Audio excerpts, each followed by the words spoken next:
In the second section of our lecture, auricle and tympanic membrane diseases, now we will talk about some traumatic and inflammatory disorders of the pinna. In this, we will talk about hematoma, lacerations and avulsion, frostbite and keloid, and also we will talk about perichondritis and other inflammatory disorders. Trauma to the auricle, hematoma. Hematoma is the collection of blood between the auricular cartilage and its perichondria. If you see here, this gives the picture of cauliflower ear, like a cauliflower, and it is all due to collection of the blood in the auricular cartilage as a result of trauma. Auricle and the pinna, they are exposed to the environment, so any direct injury or blow or accident can cause hematoma of the ear. So this is the picture you get after there is collection of blood in the auricular cartilage and perichondrium. Perichondrium is the area surrounding the cartilage. Our ear mostly is composed of cartilage, no bone, so it has external ear. So it's the it's the swelling, or it's the collection of blood in the cartilage, or it's the area surrounding the cartilage, perichondrium. Treatment is whenever there is a hematoma or collection of blood or pus, the treatment is usually a small incision given, and then the opening of the wound and drainage of the fluid, pus or blood from the ear. So here the small cut is given on the hematoma, and then with the scalpel a cut is given, and then with the forceps the cut is increased in size, adhesions are broken down so it can enhance the flow of blood, and then it can also be aspirated through the syringe. So all these are the steps for the treatment of hematoma in the external ear or auricle.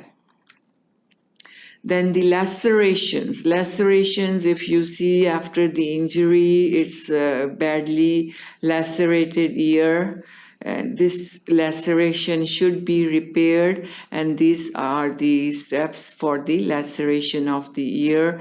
This can be bring together, and then the internal laceration is healed by the suturing. And this is the end of the suturing or repair of the laceration. Then avulsion of pinna and frostbite.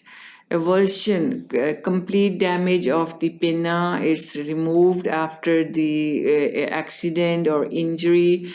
And then this is the frostbite. Frostbite is due to extreme cold temperatures, there is frostbite, and there is reddening of the external ear. And this is the picture after the frostbite.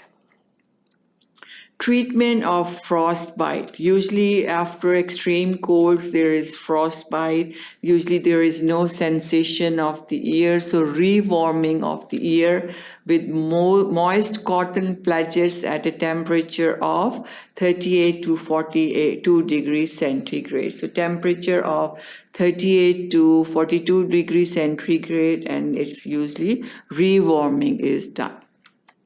Application of 0.5% silver nitrate soaks for superficial infections. If there is infection present, it is the 0.5% silver nitrate is used. Analgesics are used for the relief of any pain. Rapid reforming of frostbitten ear causes considerable pain. Because of the cold temperatures, usually the area is numb and there is no feeling. But as it is rewarmed, the pain is there, so analgesics are usually tried for the treatment of the frostbite. Protection of bullae from rupture. So as there is formation of small bullae or blebs with the blood collection. So rupture of those should be avoided. Systemic antibiotics are tried if there is infection present, especially for the deep infections. And debridement should wait several months, as the true demarcation between the dead and living tissue appear quite late. It's important that if there is damage to the tissue or if there is death of the tissue, it takes a time to find out the difference between them. And surgical debridement is performed to remove the dead tissue.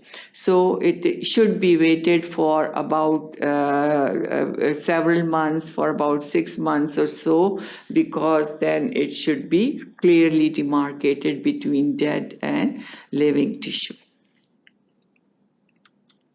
Next, the keloid of the auricle. This is the keloid. Keloids are the scar tissue, usually after any surgical procedures, after any injuries. When there is healing done, it leads to the formation of keloids. So keloid by definition is the old scar tissue.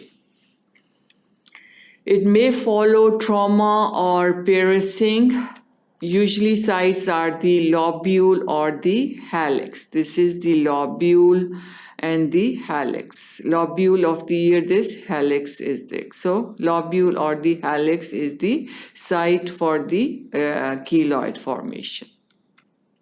Surgical excision usually result in recurrence. So if keloids are removed, they can come back again. Avoided by pre- and post-operative radiation dose of 600 to 800 radiation in 4 divided doses. So recurrence of keloid can be avoided by the radiation therapy. So keloid can be as a result of trauma or piercing, mostly involve the ear lobule or the hallux of the ear, and it can be removed, but it can recome after recurrence is common after the removal, which is avoided by radiotherapy. Next, inflammatory disease, in which we have perichondritis, or is around the chondrium or around the cartilage. If you can see, it's red.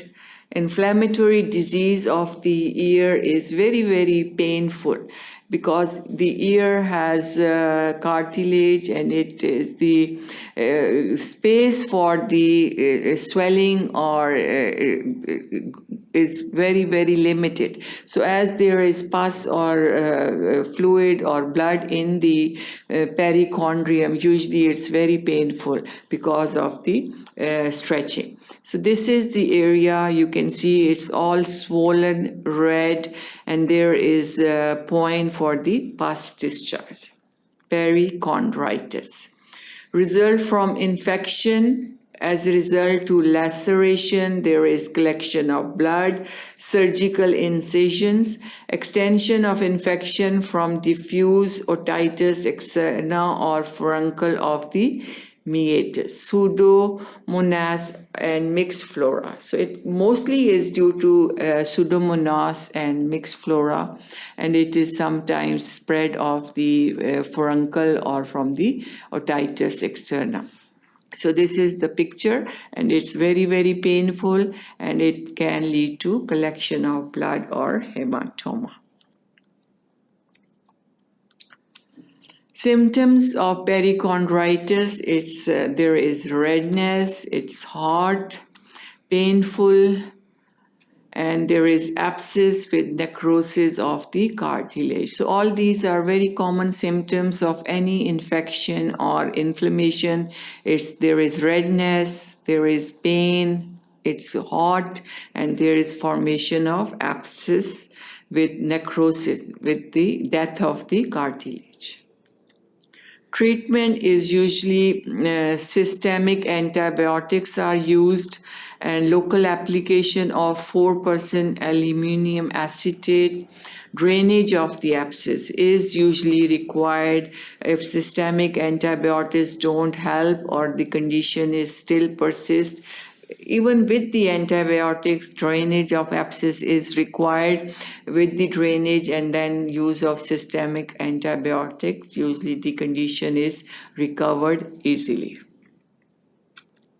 There is a removal of devitalized cartilage. And a continuous drip of antibiotics selected by culture and sensitivity for 7 to 10 days. So extensive antibiotics are required for this perichondritis treatment. Relapsing polychondritis, you can see it's a very, very bad, serious condition. All the ear is swollen and red and painful. So relapsing polychondritis usually have pain, hand pain, ear pain, nose pain, knee pain or swelling, shortness of breath, change in voice, and there is dry cough. So it's a bad condition involving other parts of the body also. Chondrodermatitis nodularis chronica halicis. So it's the name, long name, chondrodermatitis. Chondro is for cartilage, derma is for the skin, so its itis is inflammation. It's the inflammation of the cartilage, skin, formation of nodule chronica is for the long term. Formation of nodule on the hallux of the ear. So it's the name is self-explanatory. It's the nodule formation of the hallux. It's a chronic condition, leads to, and it involves the skin and the cartilage. This is the microscopic appearance of the nodularis chronica halicis. And this is the gross appearance of there is the puncture site with the pus. So small painful nodule appear near the free border of hallux in men about the age of 50 years. Nodules are tender. So it's the formation of nodules which are tender above the age of 50 years. Patient is unable to sleep on the affected side because it's painful and patient has very bad, it causes discomfort and sleep problems. Treatment is excision of the nodule with the skin and cartilage. So as the name shows, chondrodermatitis, it involves both the skin and the cartilage. So when the nodule is removed, it is removed with the skin and the cartilage. So that was all about this section. Thank you for watching sqadia.com.